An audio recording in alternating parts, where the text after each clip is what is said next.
All right, today we're going to go over the oil change in a 2021 Toyota 4Runner Limited. This is my wife's vehicle. We just got done with the factory included oil changes from when she bought it, and so we're going to do it for the first time. This is not an easy oil change, and the reason why is that the oil filter itself requires a special wrench, and it's covered by 3 different skid plates that you got to take off to get to it. So I figured it'd be good for those who want to change their own oil in these vehicles to kind of see how that goes. So that's what we're going to do today.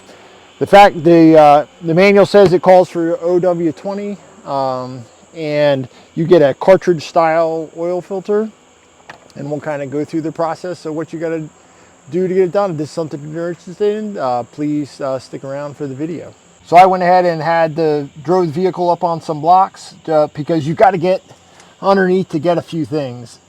So on the bottom of the engine skid plate is the access panel for the oil drain plug for the oil pan, and this takes a 12 millimeter bolt. And then you have 2 other pieces that you got to come off. You have this, which is a plastic air dam that's got to come off, and it just uses some push-in lock pins. You can take these off with a pick or a flat blade screwdriver, and then you have to take off this front steering skid plate, and it's got other 12 millimeter bolts all throughout that you got to come off, and the oil filter actually sits like right there. So that's really the big pain. So the first thing we'll do is we'll take this down, and I'll show you where the drain plug is for the oil pan.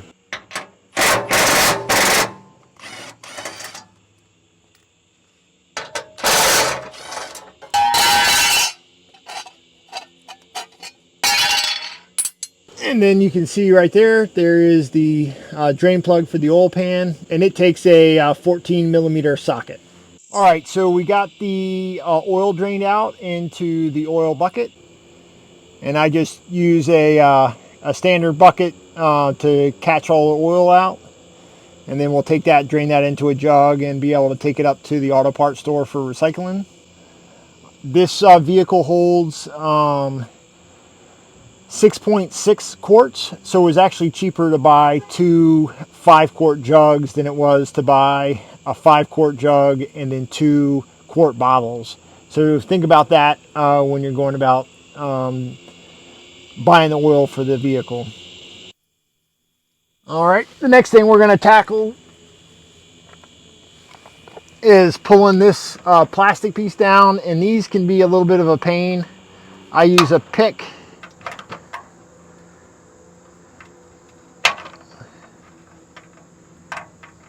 And sometimes they don't want to cooperate.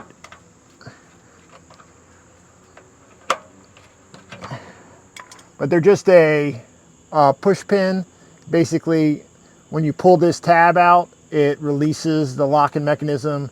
When you push it in, it spreads this so that you can't pull them out. And there's a few of these we got to take out.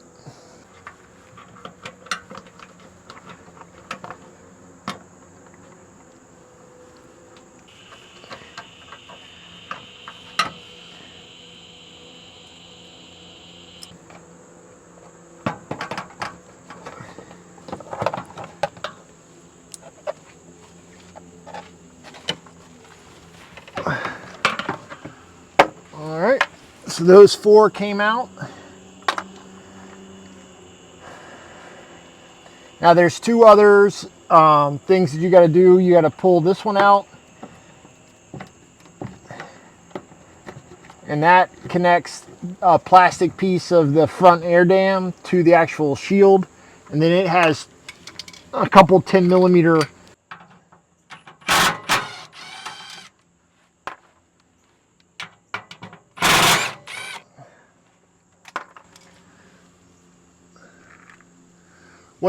what that's going to do is it's going to allow this whole pan to hinge down because it's connected up here. So that'll be the next thing that we do.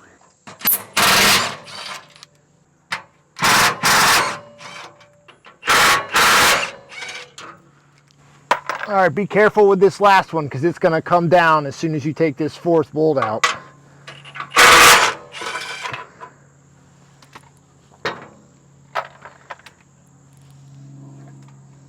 Like I said, it's going to hinge itself right down.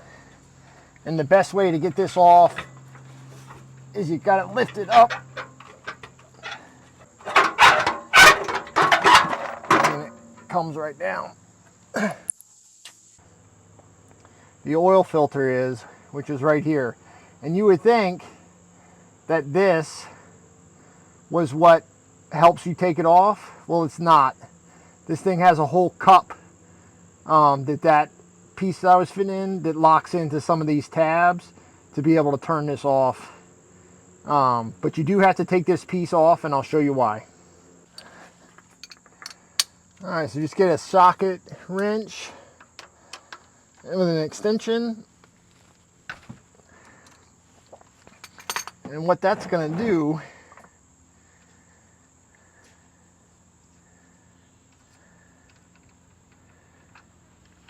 is it's going to allow you to take that bottom plate off.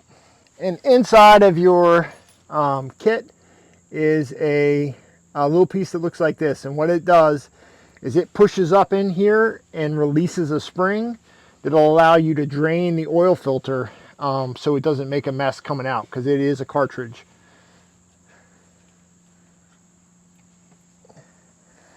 And you can see you can push it up in there and it drains right out. All right, so this oil cup has got two pieces to it. It's got these flutes which go around the bottom of the oil filter housing, and then it's got some teeth to it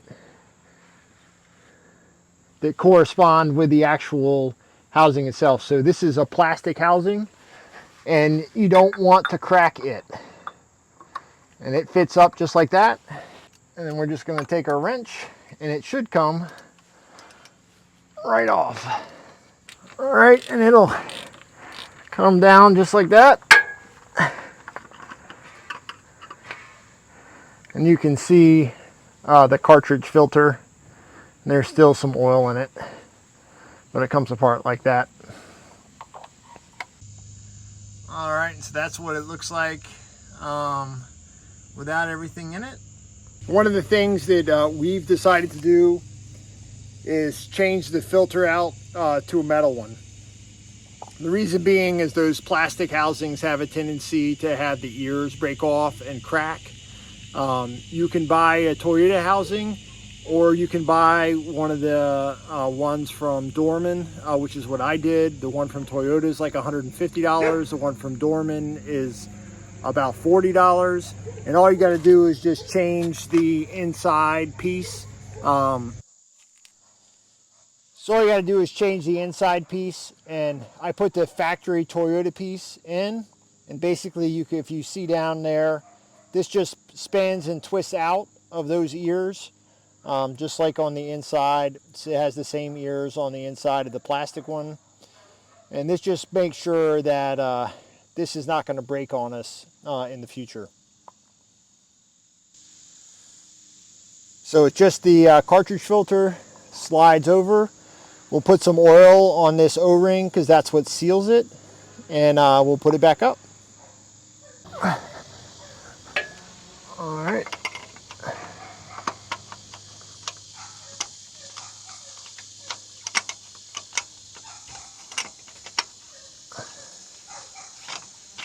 And it just goes right back up in like the other one.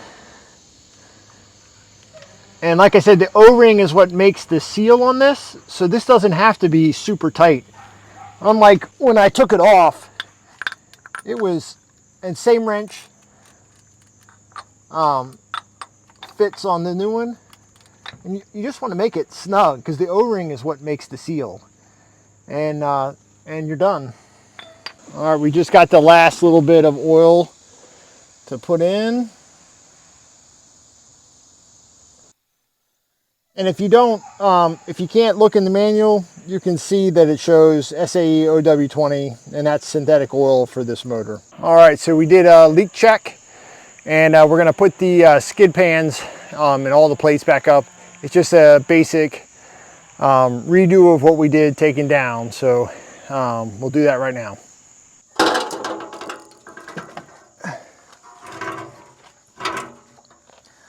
All right, so this can be a little bit of a pain. You've got to get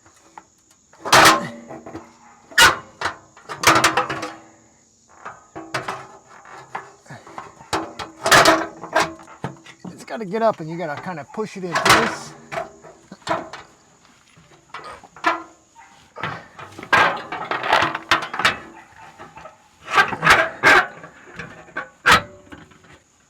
There we go.